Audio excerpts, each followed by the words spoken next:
All right. Hello, everyone. Take it away, Emily. Hi, good morning, everybody. Hope you had a good weekend and that you're deep into your creative projects. We're excited to see them. We tried to get you feedback on your proposals, those of you that have turned them in. And if you have more questions, please reach out to us. We're happy to brainstorm with you, talk with you, etc. Today we're talking about space, time, and civic engagement, and really thinking about artists who are working out in the field, and their work is it's essential that the community be a part of their work, and that they are just sort of thinking about their work in place versus in a specific location. They're thinking about the site as the impetus for the work. And we're going to start and talk about Tide and Current Taxi by Marie Lorenz. Marie has been doing Tide and Current Taxi for over 10 years now. Is that right, Sarah? I think it's like 14 or 15 years now. Yeah. Yeah, and she, as you see in the video that we've shared with you, she talks about the project. She has a boat that she offers people rides to specific locations that they want to get to, or places that they want to explore. And the work is really about the conversation and the getting there and the being there. And it's a pretty amazing process. Sarah, you've done a ride with her. Do you want to talk about that at all? And, the documentation of the work is also important. Yeah, I just think Marie's concept is so awesome. And what's interesting, I just looked up, she started in 2005 with this, and the fact that she builds the boat that you go out in, and then the fact that she's committed to doing this over time, I think so much time is part of what makes the work so strong. Like she sets up a series of trips each summer, and the fact that she continues to do it is part of the strength of the work. So it's really about space and time. And then she's engaging each of the people who go on the ride together on each of those trips. And I went out in 2015 with her. And it was actually, I was considering it sort of research for 36.5. And it was the first time I actually had gotten in the New York City waterway.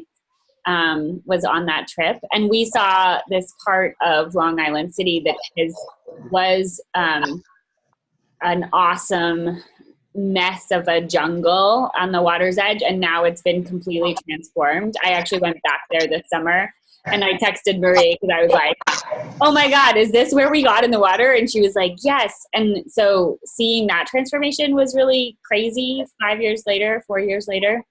But my experience of being out on the boat with her was really amazing because I'd never been in a small boat on the New York City waterways.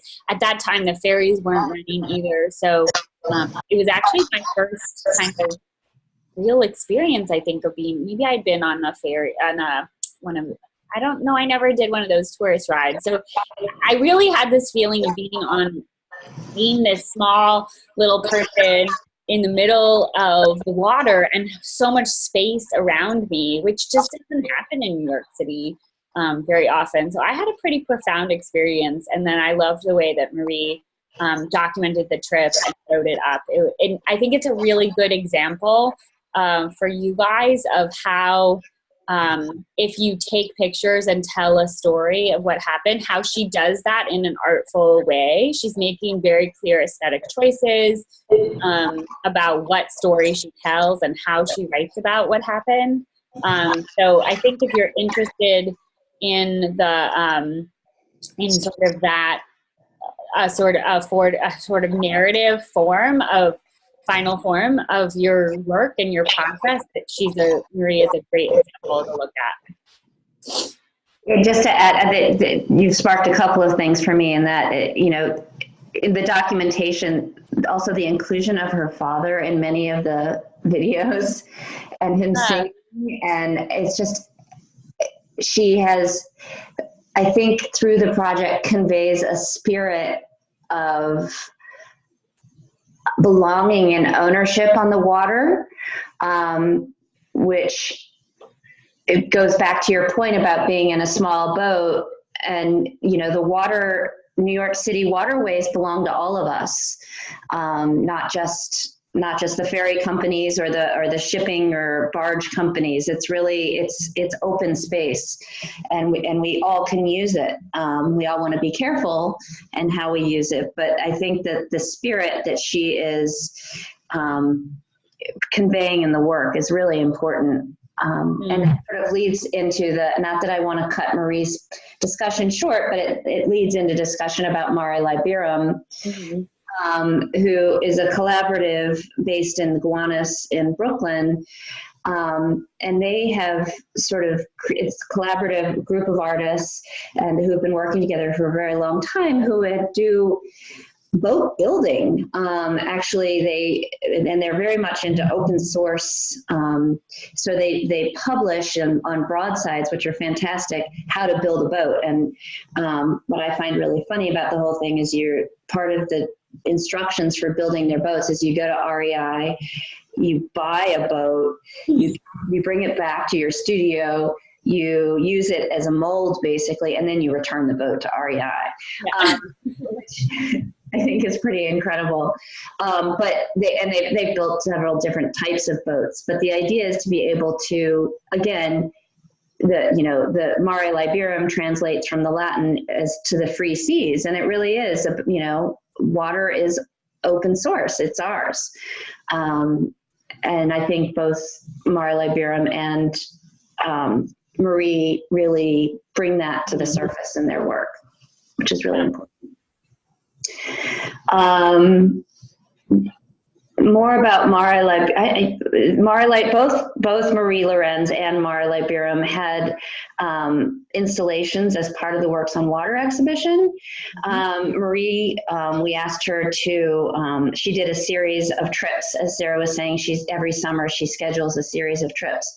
And in June of 2017, she really focused on, I can't remember, was it a specific body of water in New York Harbor or New York? No, in 2017, her theme was 24-hour trips, or she was experimenting with time. Yeah. And so that's why she did like an overnight trip, and we live streamed it into the gallery space. I think we live streamed a couple of them into the gallery space, and then we have video. Yeah, that's right. Running when she wasn't live. Yeah. So that was pretty cool. And then Mare Liberum has been building boats for a very, very long time, and they were able to install 10 of their boats. No, wasn't it like 6? No, I think there were 10. Are you serious? Yeah. I forgot that there was that many. Yeah.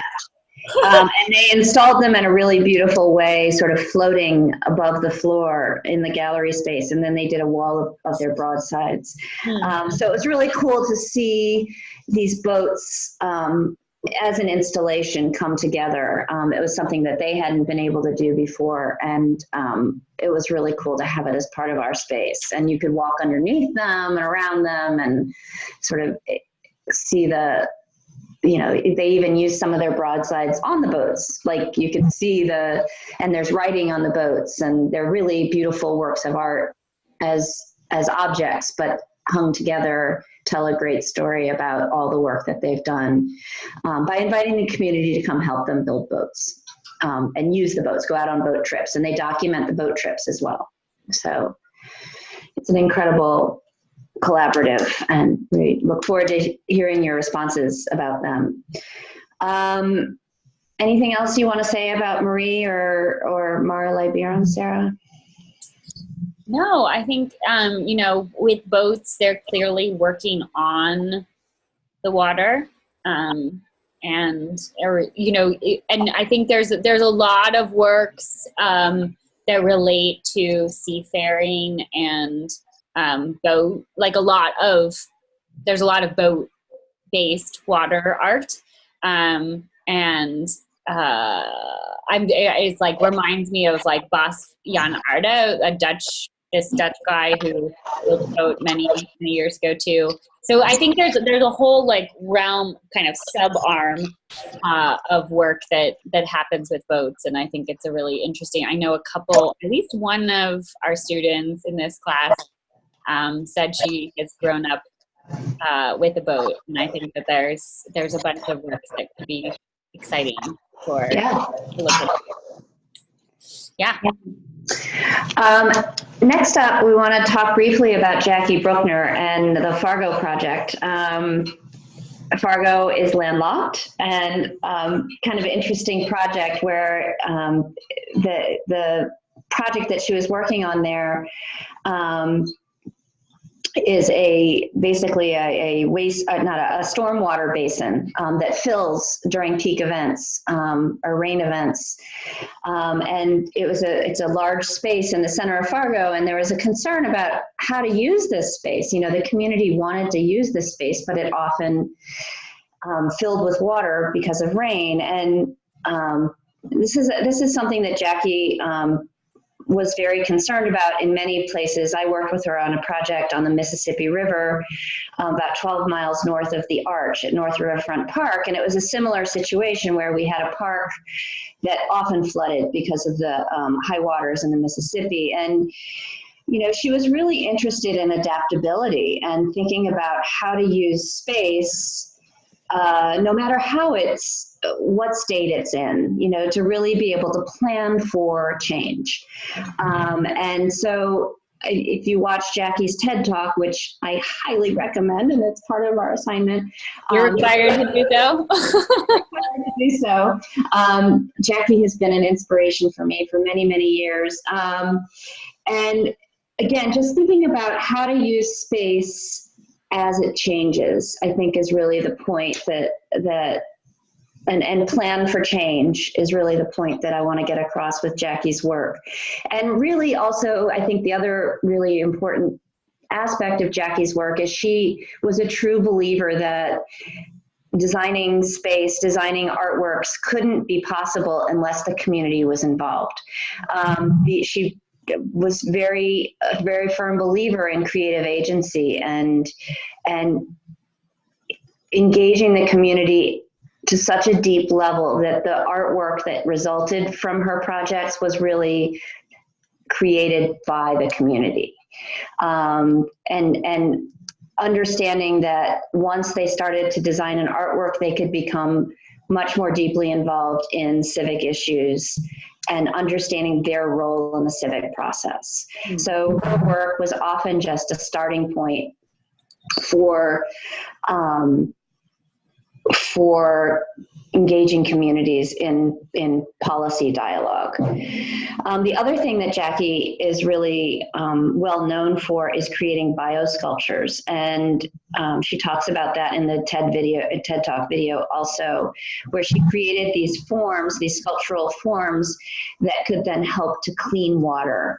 And she spent a lot of time thinking about how to slow water down, and to be able to clean it before it goes back into our into creeks or rivers. And that was something that became very evident in the work that we were doing on the Mississippi River. You know, when it floods, it picks up all sorts of impurities, the water, when it comes up onto the land, and then to be able to slow it down and filter it so that when it goes back into the river bed, it's as clean as it was when it came out. So those are a couple of important aspects of the work that Jackie did. So I think that's what I wanted to share about her. Her work, yeah, I mean, a lot of it is about just slowing it down and filtering. And it's interesting because so many of you guys in the class are interested in cleaning and pollution. So looking at Jackie's works, exploring those as further inspiration for doing making that actually with the water as material could be really informative for you all as well. Yes, absolutely. The other artist that we haven't talked about or put on our list, it would be Jen Rosen-Carreau, who also does this type of work. She's based out of Washington, D.C., and Stacy Levy does this as well in some of her projects. So other artists to think about.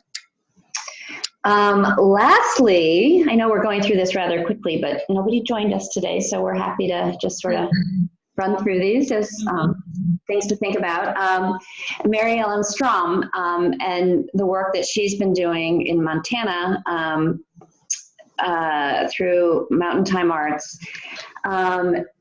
And we asked you to watch a video about one of the performances that was done at Gabriel Canal, and sort of thinking about water scarcity and gentrification in Montana. And the performance really brings you into the site and asks you to think about the native traditions and how people used to live on the land, and then thinking about farming and how that idea. I thought that the part in the video where the farmer talks about how they would resolve disputes, and sometimes you'd just shoot someone, I thought was kind of interesting. But that doesn't happen very much anymore, thank goodness. But really thinking about how to adapt and share the source and take care of the water and give homage to it, so that there is enough for everybody. But I think that bringing people into, and what we couldn't see in the video, which I wish we could have seen more of, is the conversations that happened as they were moving between sites, the performance sites, because they had, she hired locals to be the sort of tour guides. I would love to have heard the conversation that happened in between and what they were sharing with the audience about the land. So, but I do think that the performance is a very effective way of sharing with community members the history and also the tactics they can use to help think about water scarcity and gentrification and protection and preservation and conservation. So I do think it's an effective art form for the discussion. Yeah, I think that performance and storytelling in that way can be, in an experiential way, is a really can be a really wonderful way of sharing stories and sharing some of and bringing people into the conversations, which is why in some cases I think we've encouraged you guys to explore a performance element. I think doing the idea of doing site-specific performances outdoors, that really directly connect with the water, that's all, always important. It relates to like the work that Paloma McGregor's doing, the work that I'm doing, and lots of other artists making performances outside of an indoor space. Yeah. Another one of our collaborators with Works on Water is Clorinda Macklow and Carolyn Hall, and they do a project, both of them are collaborators with us. They do a project called Sunk Shore, where they take people on walks around specific locations in New York along the water's edge, and they sort of magically take you into the past and then bring you to the present and then to the future. And my doorbell is about to ring. Sort of ask you to imagine, and their walks, it's called Sunk Shore, their walks are filled with facts about how the community will change. It's filled with scientific data, and it's just kind of an interesting process, performance aspect. And it's really about asking people to imagine the future. So getting people to really be in a new headspace, in a new perception of what will come in the future and how we will live in the future. I think it's really hard to. I have to go for 1 second, Sarah. I'll just keep going. Your dog. Emily has a dog that makes a lot of noise. And I think someone's at the door, which means that dog is. But yeah, with Sunshore, we'll add this as an additional resource because we don't actually have them on there. But for you to look up if you want to. Basically, I think it's interesting. Considering what we are going to have to face in the future with climate change, I think that a lot of people, especially in relationship to our waterways, sometimes it can feel a little bit like science fiction. And so, and Sunshore is really trying to use actual facts to help us imagine the future. Yeah, I think I feel like that's where we're at. I wanted to just, before we sign off, mention briefly the assignment today, besides the comprehension questions, is to work on the materiality, the space, and the time of your project. So this is really about making sure that touching base, making sure that you're thinking about water as material.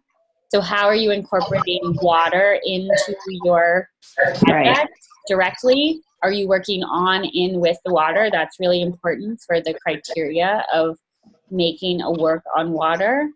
And then also, where is it existing in space? Hopefully, if you're using your chosen body of water, hopefully it's existing, directly in relationship to that body of water. And what are the time considerations? Are you what is the duration of the project? So really going back to the set of questions that's in the creative project assignment, and that can help you work through, which are also related to every one of the artwork analysis that you've been doing. So just if you're hopefully this assignment will help you kind of keep going with your project and keep going deeper into your thinking and making sure you're touching on everything that you need to touch on in order to have a successful work.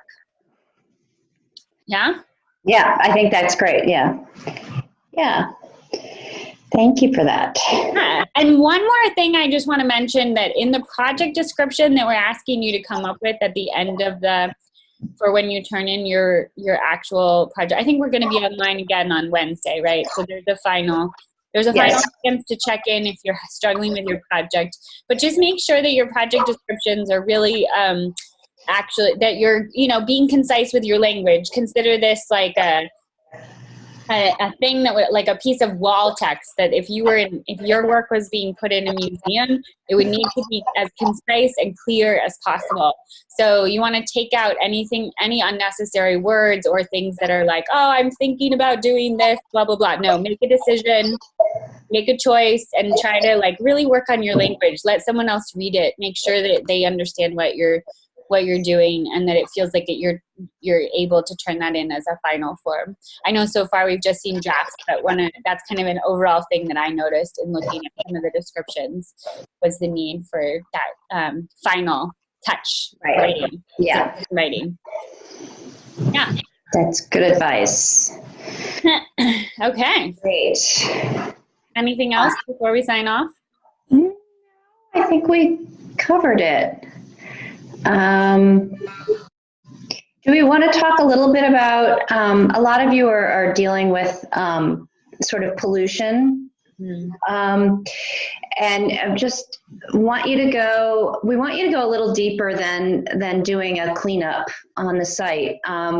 Really think about the source of the problem, and how we know that this is just a short project, but think about the problem a little bit more deeply, and how you might affect change in some way, besides documenting a cleanup. And so, like, if you're working on pollution, where specifically in your site, where does the pollution come from? What creates that pollution, and how can you address that very specifically? And so, you may be looking at sewage pollution, in which case you'll want to do more research into outflows. You may be looking at runoff from factories, in which case you'll want to be getting really specific with what's actually happening. And sometimes that research is hard to find, which is part of why we encourage you to kind of go on your own investigative journey, interviewing people, trying to mapping what you see, what you experience, trying to really get to the source of it. A lot of you have been interested in, like, the plastic people leave on the ground, and I take that ends up on the beaches, and that is interesting, but where does that come from? Like, where, and it's a major problem, obviously, that we need to address, but where does that plastic come from? How do you get to the source of the problem? Your project need to have some of that research backing so that we can see that you've really investigated it as thoroughly as you can for this moment. Great. Yeah. Okay. Thanks. Thanks for listening in today. Good luck. Yeah, good luck. Reach out to us if you need us, and otherwise we'll see you on Wednesday. Yep. Okay. Take care, everyone. Bye.